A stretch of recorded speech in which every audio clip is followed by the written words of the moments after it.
Hello and welcome to the first daily on the Mostly Cricket Podcast YouTube channel. I'm your host Mohan, and the big news coming out of Australia overnight or early in the morning, depending on where you are in the world, is that Joe Root has finally done it. He has finally ended the century drought in Australia that's been talked up so much ahead of this tour. He ends the day on 135 not out, his 40th Test century. And he leads England to 325 for 9, or 9 for 325 if you're in Australia, at the end of the day's play. For England fans, I think today's batting display would have been a huge sigh of relief, given what happened at Perth and some of the comments and narratives that were coming out of the camp after the game, where it seemed that all signs were pointing towards them doubling down and going even harder, and not sort of seeing merit in taking a bit of time and playing yourselves in a little bit early on. And what we saw today was actually a completely different story. And it was a sign that, that the players, the management do recognize that you do need to adapt. This is something we've seen from Bazball at various stages over the last 4 years is, they show glimpses that they can play this way, where they can rein things in a little bit. It's just whether they will back this up as the series goes on, because, I think scoring bulk runs and getting as many runs as you can in Australia goes a long way to winning games. It doesn't guarantee it, but it gives the bowlers the best possible chance of staying competitive and keeping the side head-to-head, toe-to-toe with Australia. And Michael Vaughan, after the Perth test, I think summed up England's chances in the series well, where he sort of mentioned that, England have the tools to compete this series, but they need to have brains to really be competitive, or words to that effect. And we've seen that England's bowlers can be very potent. We saw it on day one at Perth. And just the skill set and the inherent variation that this bowling attack has can be very competitive this tour on Australian soil. But the runs need to be there, and at Perth, there just wasn't enough runs for the bowlers to work with. This time, it looks like England are trying to do their best to give the bowlers as many runs as possible. So, it's a good start. It's a promising start for England today. Whether it will be a match-winning first innings or a really influential first innings score, we'll have to wait and see, because again, there were still some reckless shots in there, some wickets that you could say were gifted to Australia. I think there's still a sentiment that some of the wickets that fell today were still a little bit soft, a little bit kind of gifted to Australia, which I'll come on to soon. But they've certainly put in a better showing than they did at Perth, and runs on the board will always help. So I guess it's hard to go past Joe Root's innings today, and sort of the fact that he's finally achieved what many thought would be unachievable. It was classical Joe Root today, going about it very kind of circumspect initially, but without getting too bogged down. His strike rate is always sort of within that kind of 50, 60 range, even when he's not actively trying to be, Bazballian in his batting approach. When he sets out his stalls and he gets his eye in and he plays, it makes this batting unit look completely different. It gives it an entirely different complexion. And I think that's what we saw today. And, Joe Root, his 40th Test 100, he's at that stage of his career now where, every innings, every shot he plays, he's breaking some kind of record. Today it was the fact that he finally got his first 100 in Australia, which I still find quite surprising, because there's nothing. I know a lot of people have spoken about, some of the technical aspects, the fact that, the shots that he plays in England, where he runs the ball down to third man and so on, that can get him in trouble, in places where there's higher bounce. But just generally, when you look at Joe Root as a batter and sort of his mentality, how he just goes about it, I still find it very surprising that this is his first 100. But he's also the sort of player that once he gets 100 and he sort of breaks through, these kind of barriers, he can go on to get multiple hundreds. We saw that in the series against India in the summer, albeit different pitches, sure, but he once he gets a taste of the runs and the conditions, he usually becomes quite hard to stop. So for England, this is a great sign for them, great sign for Joe Root himself. And it was, again, just a pleasure watching a classical test match innings within a side that doesn't really play the classical way anymore. As far as some of the other performances go, Zach Crawley got 76, which, for him, again, a huge sigh of relief after getting a pair at Perth. And it wasn't just the fact that he got a pair, it was the way in which it happened, within the first over, both times, to the same bowler, Mitchell Starc. And all the kind of commentary around it, which, he may not have even listened to. I think a lot of players try and unplug from social media, especially when maybe things aren't going their way. So he may not have even heard any of it. Getting out the way he did at Perth and then having sort of 12, 13 days to stew in it potentially, and then to come out to face, Mitchell Starc in a pink ball game where Mitchell Starc is so good. For him to play a little bit more kind of, circumspect and get himself in and then try and expand, I think, paid dividends for him. I think one thing with Zach Crawley is he was always kind of given this billing as this maverick, take the game away from the opposition in the space of a session and can go on to score these big hundreds, double hundreds. But the one thing that I think I've noticed, at least in some of the innings he's played in the interim, is that sometimes when he starts off a bit slowly and he actually plays slightly, the foil kind of innings, and he's not always the aggressor, I find that sometimes he plays his best innings then. I think it was at the Oval or at Headingley in the run chase, for example, where Ben Duckett was the one obviously going for it, but Zach Crawley kind of fell into the slipstream a little bit. And, once he was in, he played some strokes. And I feel like there have been a few instances where Zach Crawley has played those kind of innings, and his outputs have been, I think, more consistent, and he's gotten England off to a better start in terms of overall runs. If I was in and around the England group, I would maybe try and encourage him to adopt that kind of a mentality a bit more, because I think when he plays that way, he becomes much more valuable, at the top of the order, and he then gives himself a chance to expand. I think this approach of Zach Crawley, in my opinion, serves the top order better. It's not to say that he's gone extremely defensive, but it's just a bit more of a happy medium in terms of when to attack and when to kind of just, absorb a little bit of pressure. And I think he did that really well today. So fair play to Zach Crawley there. The biggest talking point for me, at least, was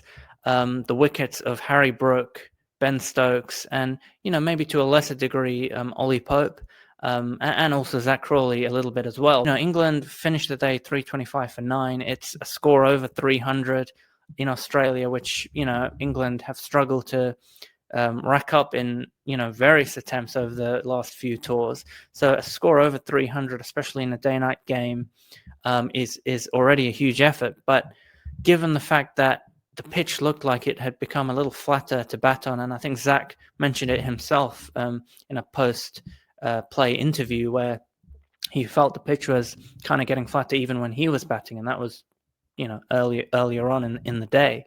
The fact that it did seem flat, and the way Root and Jofra Archer were kind of expanding their stroke play and hitting out quite a bit towards the end with relative ease by the end, it makes you wonder if England might potentially have left 100 to 150 runs out there, maybe even a bit more, by the time this innings is over. Harry Brook was 31 off, I think, 33 balls. That shot he played to get out, that wild waft outside off stump when it looked like the going was good, was just an example of a lack of game awareness. Stuart Broad also mentioned it on air for one of the Australian networks, that for all the talent Harry Brook has, the one area where he maybe still hasn't taken significant strides yet is in that kind of situational awareness, game awareness. And, we saw that at Perth in that, really in both innings, because in the first innings at Perth, he was on 50, and then sort of got out in a kind of a reckless way. And in the second innings,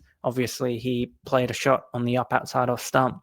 And here again today, he was looking, unstoppable, and then he's kind of gifted a wicket and let Australia back into the game. And he's someone that, once he gets in, he's good for 100, 150, 180, and had he scored those runs on this pitch, England could have been looking at a much higher score at the end of the day's play. That, I guess, we'll only know once both sides bat and once this test match starts to evolve and progress as to whether England did leave significant runs out there.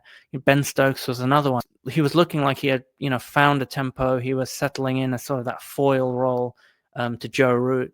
And then sort of inexplicably he made a bad call and ran himself out. And again, that was another wicket that was quite kind of a gift to Australia. Zach Crawley, again, getting out on 76 when he himself acknowledged that the pitch had become easier to bat on, was again another case where he had set the platform to go big, and he failed to do that. So, I think there were a few wickets there, and Ollie Pope as well, kind of trying to drive one too close to him and chopping on. The decision making could have been slightly different.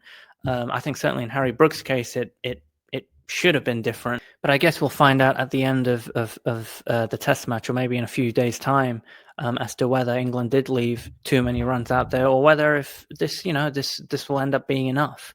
But I still think that there are elements of that kind of reckless stroke play still plaguing the batting unit, but it was slightly more kind of reined in as a whole, and I think it helped that Crawley got some runs, but Joe Root, whenever Joe Root kind of anchors at one end, it just makes things so much easier for the other batters. But until Australia bat once, I'm always hesitant to say if a team is well ahead after one day's play, because so much can change, so much can happen, and until the other team bats, you really don't know the real kind of context behind what we've seen and what we will see. So until tomorrow happens, I think I'm going to reserve judgment a little bit on England's score, but it's certainly the best batting display they've put in Australia for quite a while. So they've given themselves every chance to help their bowlers out, and it's up to them tomorrow to make inroads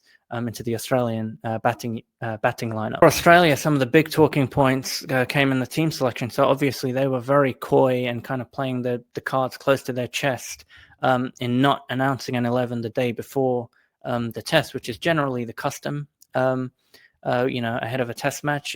But they still had quite a few balls up in the air, it sounded like, in terms of how ready would Pat Cummins be. There was a chance he was going to make a surprise guest appearance.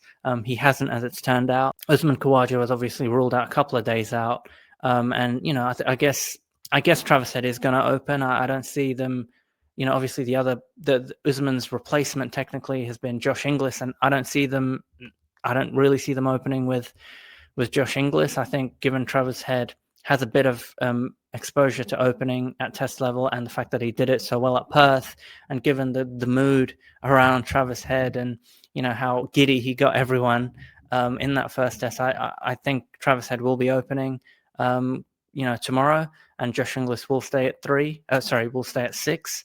I guess the only real decision there was whether they go back to Bo Webster, who he hasn't done anything wrong since he came into the test side. He's often spared Australia's blushes with some of his runs at number 6. Even though he's by trade an all-rounder, I think his batting has been at times the most consistent for Australia since he's come into the side. He's obviously really unlucky to be left out of both tests. But I think Australia see maybe Josh Inglis as maybe the more aggressive option. He's quite an aggressive kind of batter, and we saw in his breakout series in Sri Lanka what he can do once he's in. So I guess they've gone for the attacking option there, and they didn't feel like they needed Bo Webster's bowling, which I guess comes on to the main discussion point, and that is the omission of Nathan Lyon, which I'm really surprised about. I think given how that pitch looked to be flattening out, and even the England batters kind of acknowledged it. Certainly Zach Crawley acknowledged it.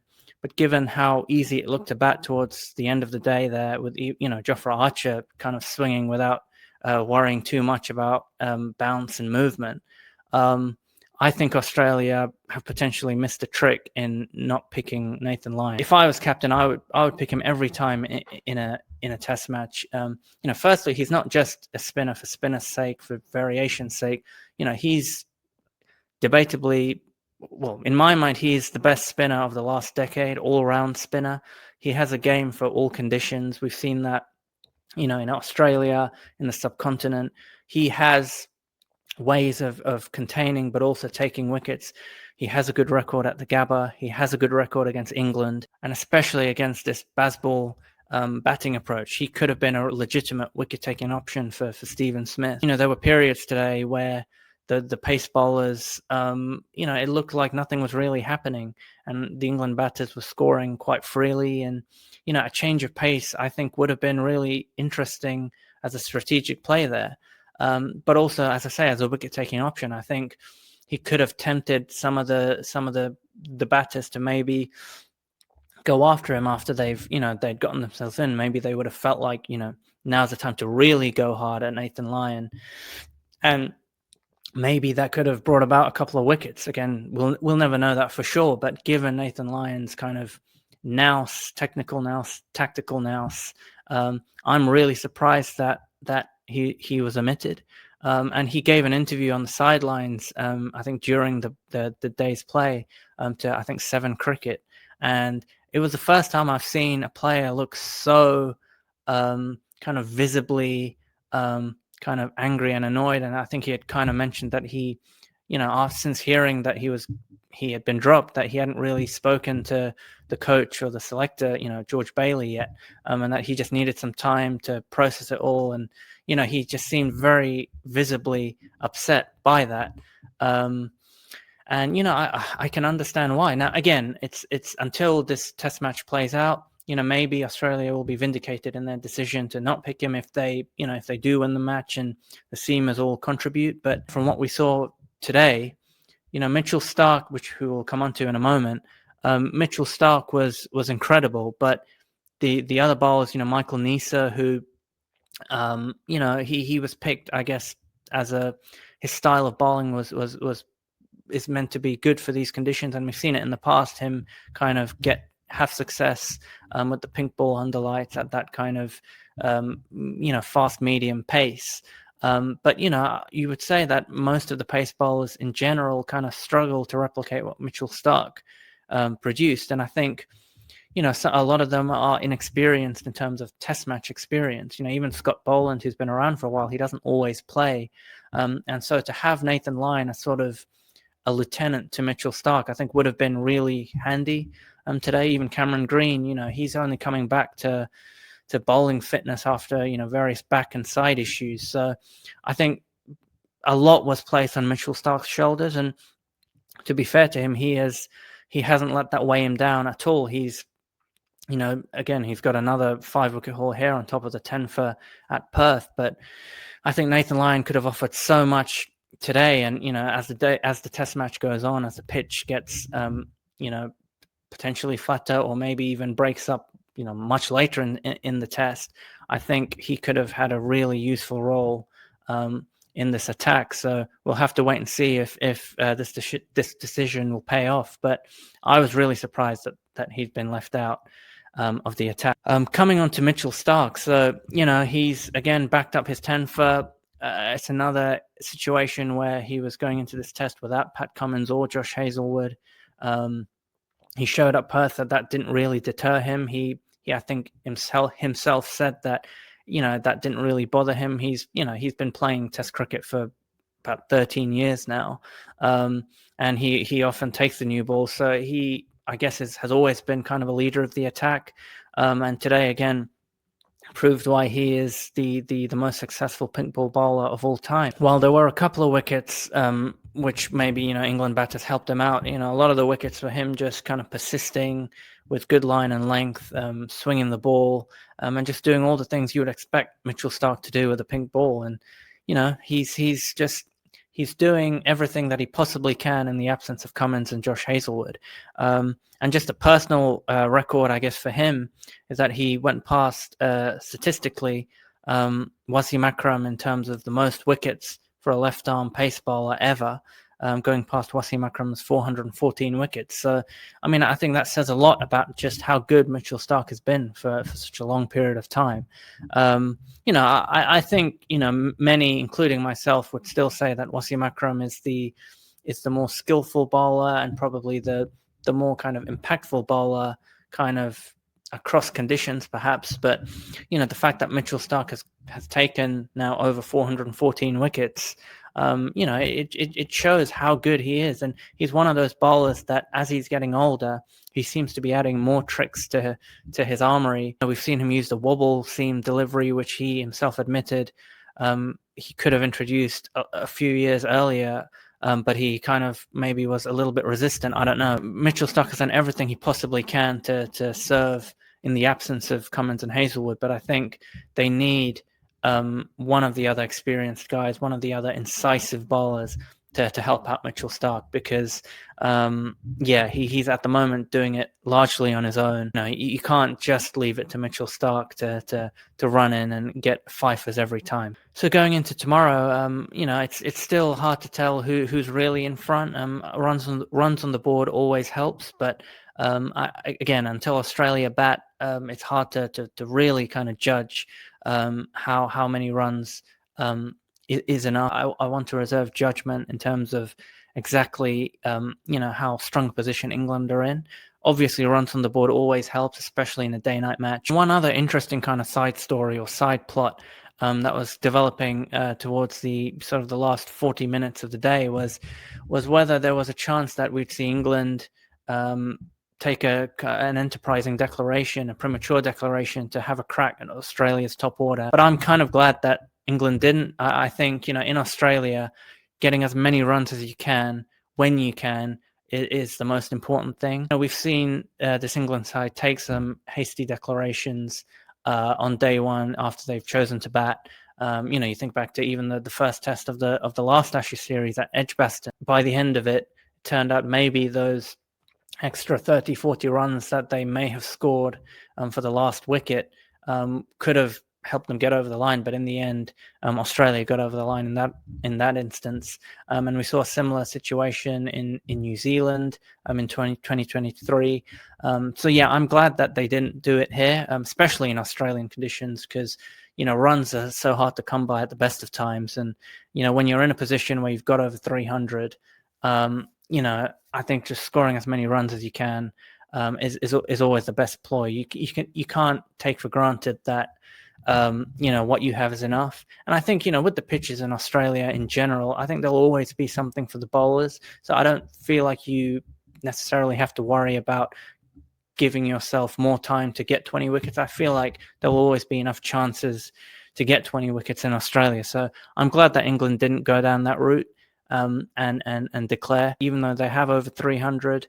Some of the wickets that they gave away quite cheaply, like Harry Brooks, for example, there's a chance they may have left, 100, 150 runs out there, which seems like quite a lot. But given what we saw from the pitch and the bowlers outside of Mitchell Starc and, the fact that there's no Nathan Lyon, I feel like there's a chance that England probably left some runs out there. So it's in their best interest to get as many runs as possible. So that's it for today's daily. I hope you enjoyed my thoughts, and I'm keen to know what you've thought in terms of England's slightly circumspect approach with their batting. If you have any thoughts, leave comments. And I guess in terms of other YouTube housekeeping, leave a like, subscribe, share, all that good stuff. I'm hoping to, once these set of dailies are over and after this test match is over, I'll be recording a longer form kind of discussion, a more kind of a standard podcast episode where I go into some more specifics about the England side, the Australian side, and also touch on some of the other series going on, the India-South Africa test series, which recently concluded, and the New Zealand-West Indies series also that's going on. So if you're interested in any of my thoughts on that, as I say, leave a like, comment, subscribe, share. And in the meantime, enjoy day 2, and I'll be back tomorrow with some of my thoughts. Cheers.